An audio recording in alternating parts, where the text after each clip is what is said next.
Praise be. Welcome everybody to this network balance. This is the masked edition of this balance that I hope you will enjoy. Can't do it. Sorry, can't do it. Okay, let's get going. Thank you for all of your questions. It seems that we've got a few things going on where for those of us down here in Melbourne, we're back in lockdown 2.0 and now we know what we're in for. It's really fun and games.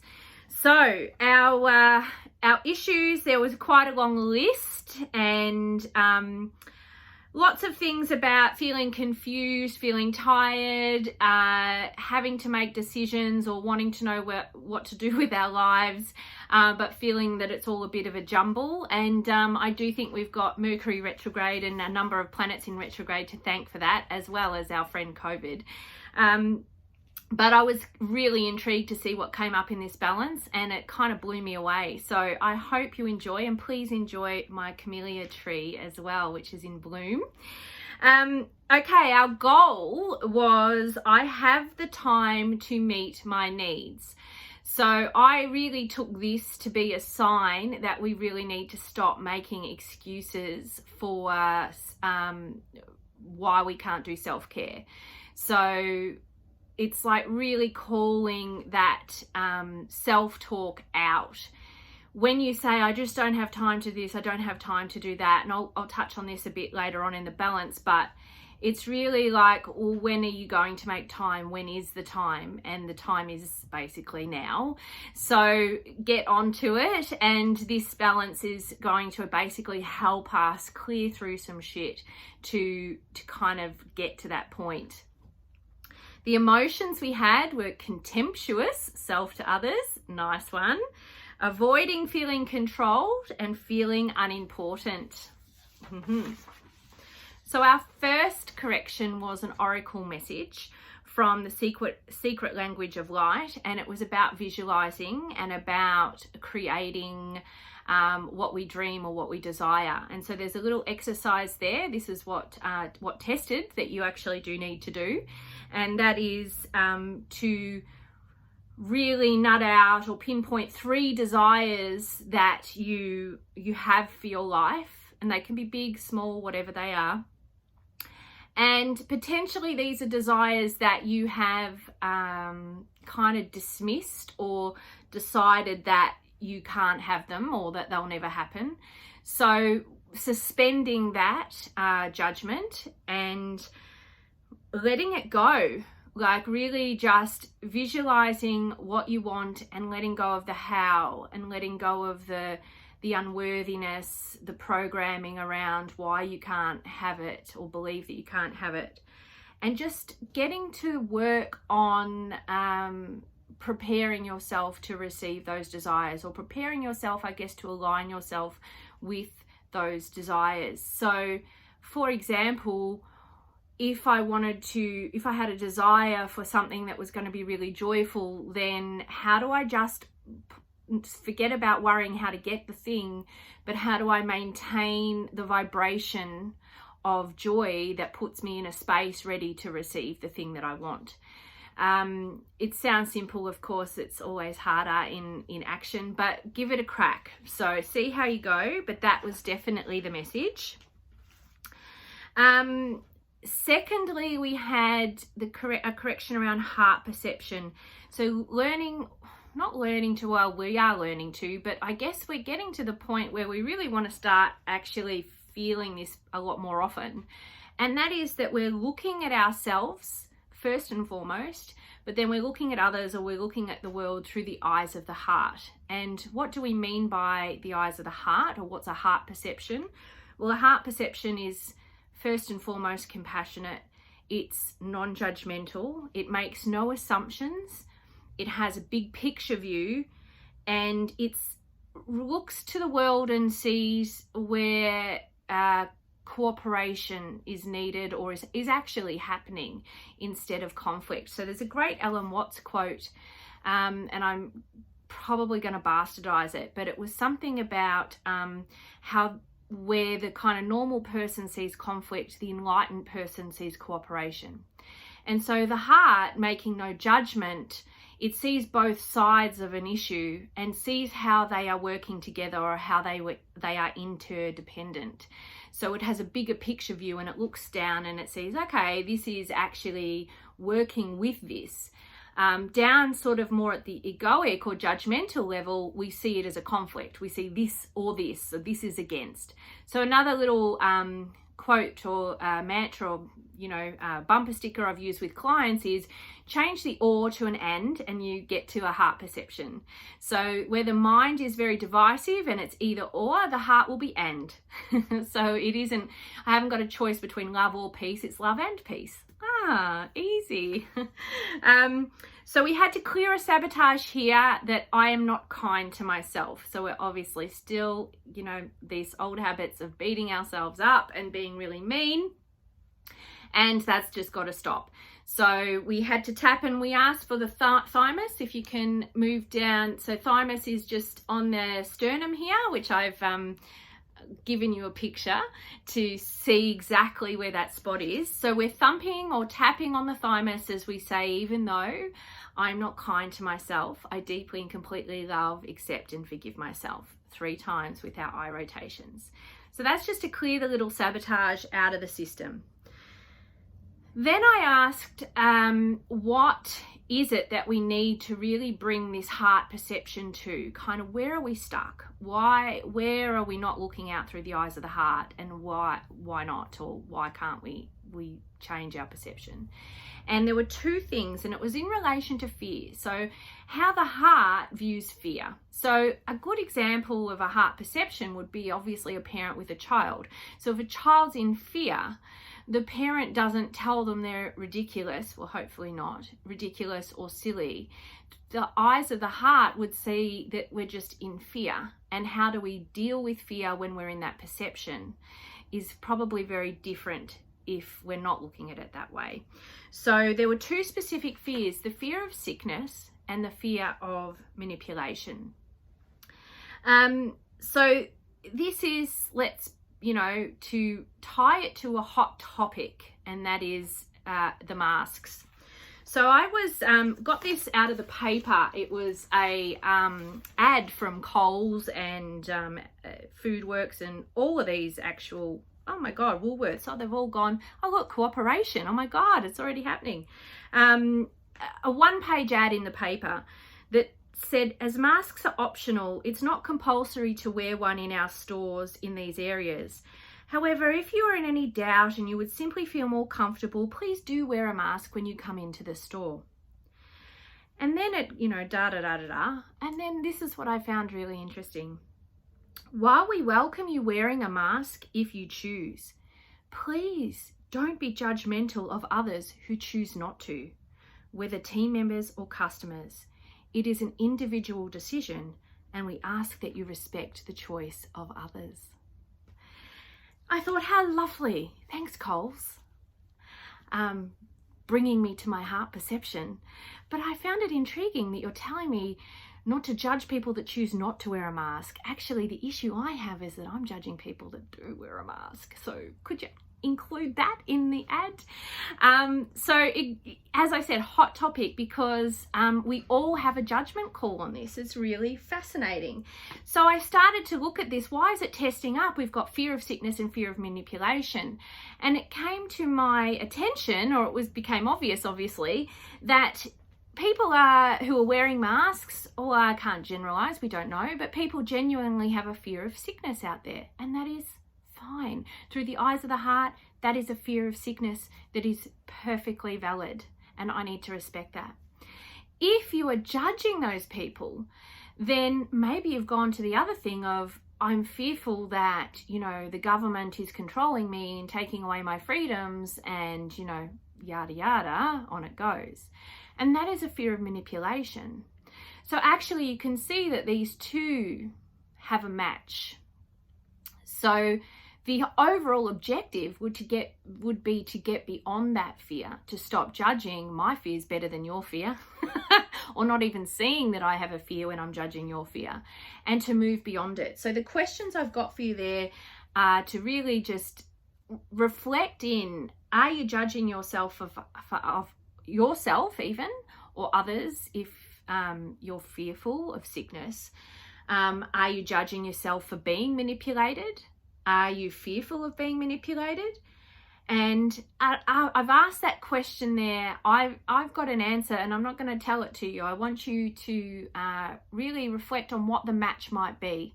So what do you think fear of sickness and fear of manipulation are both wanting, right? So where are they matching? And that brings us to a beautiful balance of heart perception and a beautiful balance of compassion for everybody and the shit that they're dealing with. So we've got some temporal tapping there just to release that as well. When I think about the fear of sickness, I'm kind to myself and I take responsibility for protecting myself. And we say that for fear of manipulation as well. So that's the heart perception correction. Again, just a good one to bring your awareness to what you're judging, what you're triggered by, and potentially how you could get to a bit more compassion about it.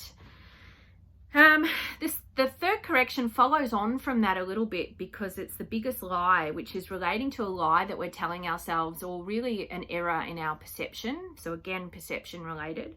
And the thing that tested here was the illusion of transparency.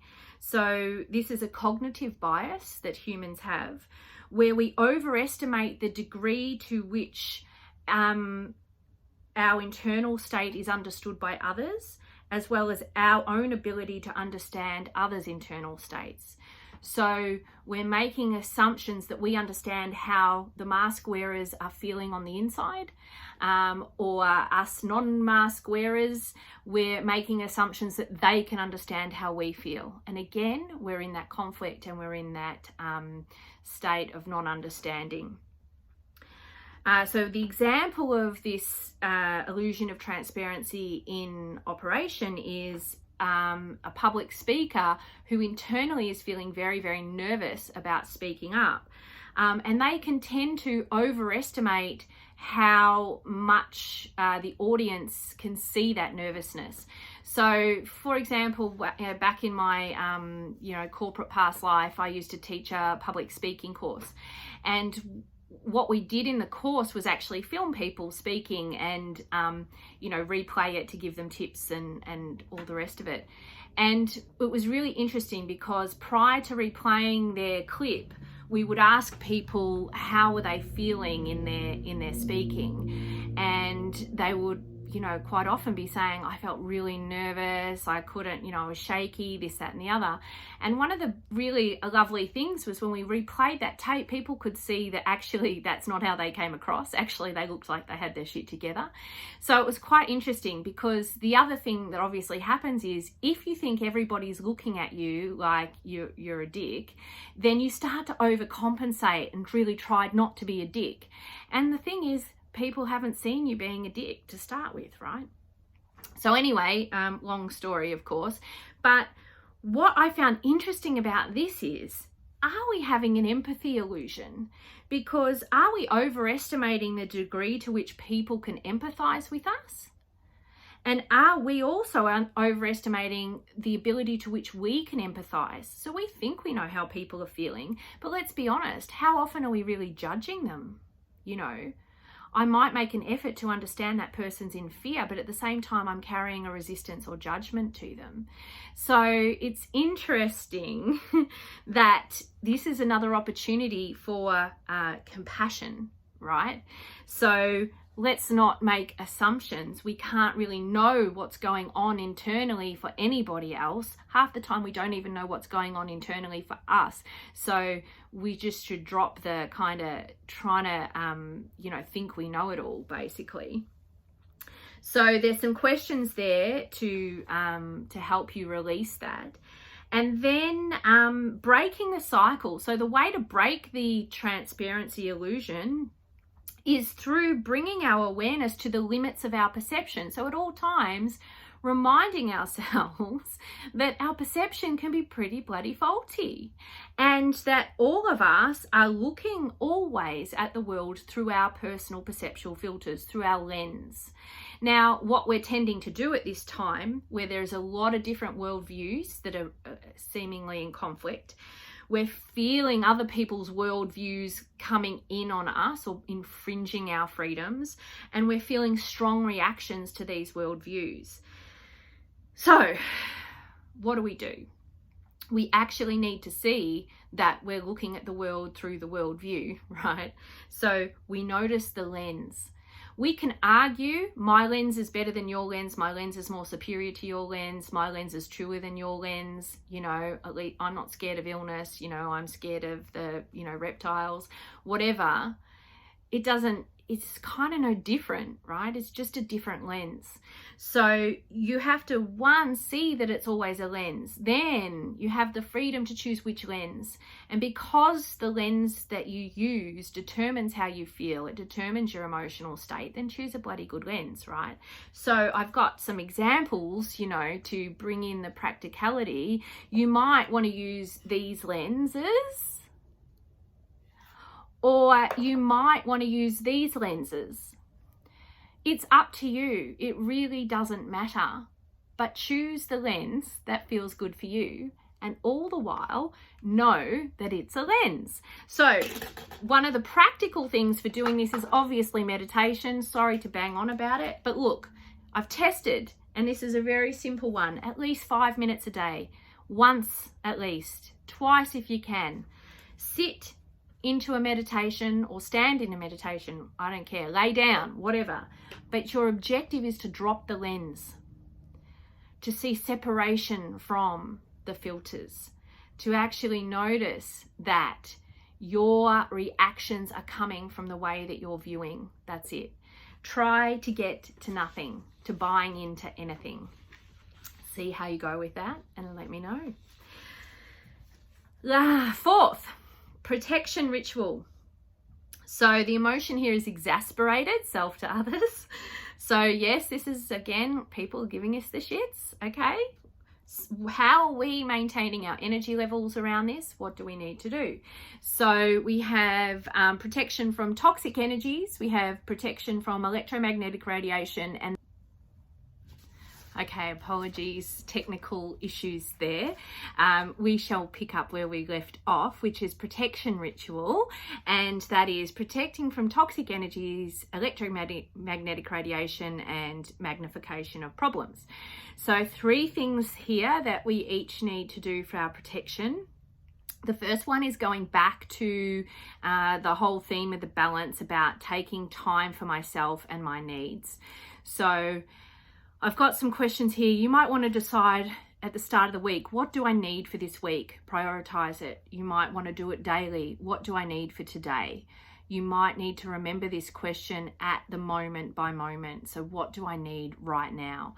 So these are the times when we're feeling overwhelmed, when we're feeling stressed, when we're feeling confused, to stop, pause and ask this question, what do I need?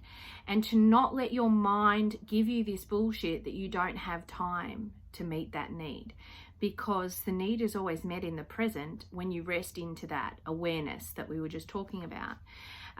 So I've prepared 3 little statements there. I do have time to breathe for myself. Guess what I do?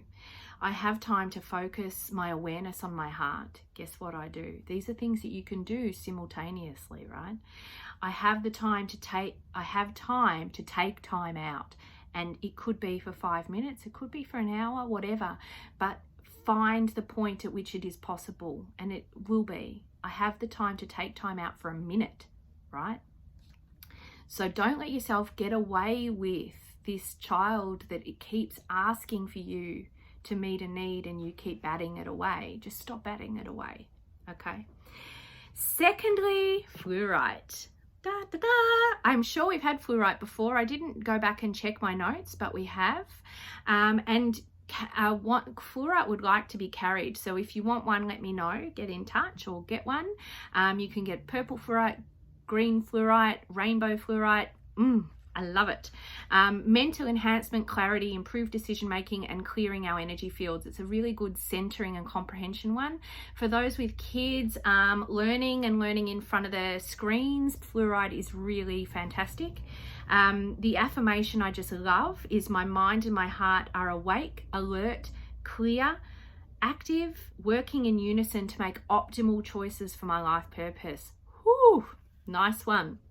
Then a little aura spray. I love potions, so I can make this up for you if you want. Otherwise, go ahead and make up your own. Clary sage is the essential oil, and you can look up all about clary sage. It's a really good protection, very good mental focus one as well.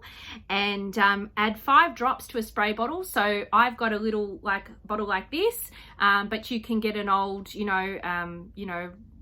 what are they? I'm doing this like that makes any difference, like the water spray bottles.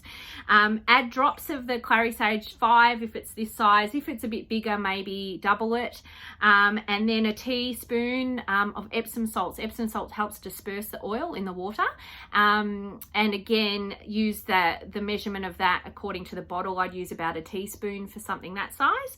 And then fill it with water and then spray. It's a spray away to cleanse your aura, cleanse your space. Nice one. Enjoy that. And again, I can make it up for you if you want. I'll enjoy that. I love my potions, so let me know.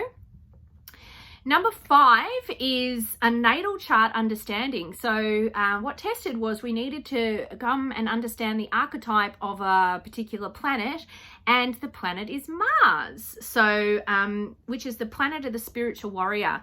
And Mars is all about our ability to act and our ability to assert ourselves based on our personal desires. So it's through Mars that we learn our independence and our self-sufficiency, and how we kind of can really project ourselves into the world, assert ourselves in the world. It gives us our courage to sign up. I just realized that spray's gone into my tea. That's why it tasted funny. It gives us the courage to stand up for our rights, assert ourselves, express anger. And anger is necessary. So if this world, a particular worldviews have pissed you off, none of this like, oh, pipe down, I've got to be all compassionate. Let your Mars anger to assert your viewpoint come out. But it's kind of more that heart perception is about understanding that people are all just asserting. But quite often, if you really dampen that down and try to get to the compassion and understanding without feeling the assertion of your particular viewpoint, then you will be in trouble, right? You need to honor your viewpoint. You need to honor your independence, your individuality. You need to honor how you see the world. It's perfectly valid as long as you honor everybody else's, okay? And when other people bring theirs onto you, it's okay to fight back. It's okay to stand up. It's okay to assert back. That is actually a cooperative journey or force, if you like. So when we're expressing Mars well, we have the energy to achieve great things. We have courage, we have, as I said, assertiveness, we can be enterprising, we can be decisive, we have appropriate self-defense, and we protect ourselves using common sense, basically, with our sprays. Yes. When Mars is gone awry, we've got aggression, we've got violence, we've got selfishness, we've got meeting anger and fear with fighting or fleeing. Like, we're not really being in that kind of grounded warrior energy. So what I'm proposing, I guess what tested is, you need to understand a little bit about Mars in your chart, and Mars will be in one of the 12 signs of the zodiac for you. And so that gives you a clue as to where you need to work on your assertiveness, okay? So for example, my Mars is in Gemini. So Gemini is, of course, let's just call it the planet of talking. So let's say I like to be quite active in talking. Perfect, done. So I'm going to put together a worksheet for you to have a look at Mars. If any of you, however, are really interested in this topic, then I propose that we could do like a Zoom balance together, or I can do a separate kind of video on that. If you're interested, let me know, and I can it's just a bit easier to walk it through verbally because my Mars is in Gemini, to teach the the this natal chart understanding. But I'll put together a little worksheet. But yeah, if you're interested, please email me and let me know. Okay, because I'd love to do that, but only if you're keen. So that brings us to the end of our balance. Our support was hydration, needing to check in. How much water are you drinking? Do you need to drink more? You might need magnesium as well. That was kind of testing up. And loving this, tribal dancer. Wow, let's do a tribal dance. So it's about turning on the music, get your body moving, shake it out. And it's funny, when I tested that, I didn't kind of connect until later that that is a way of kind of tapping into that Mars active energy. And I love this quote from the Oracle card, which was, if you want to break free, then first start by expressing yourself wild and free, and the circumstances of your life will transform. So what came to me there was, it's all good and well for us to be saying, oh, the government is taking away my freedoms, and, you know, Chairman Dan won't let me leave my house. And it's like, well, dudes, what are you doing to break out, to feel free? Like, how comfortable do you feel turning on the music and doing a bit of Yothu Yindi in your lounge room? Maybe you don't, right? So how free are you really? You're the person potentially that needs to help yourself break out. Okay. And lastly, listing your requirements for reaching your highest potential. So I think we had a similar thing last time about our criteria for health. This is really your criteria for unleashing your potential. What is it that you need to focus on? What are you going to do to bring out the best in yourself? So start brainstorming that. I have a feeling those questions are building to something that, who knows, show up in the next balance maybe, or in the next 10 balances. Don't know. So I hope that all makes sense. Please let me know how you go. Send through any questions, comments. Let me know if you want to have a look at Mars, if you want to, if you're interested in doing a bit of a live balance, a Zoom thing.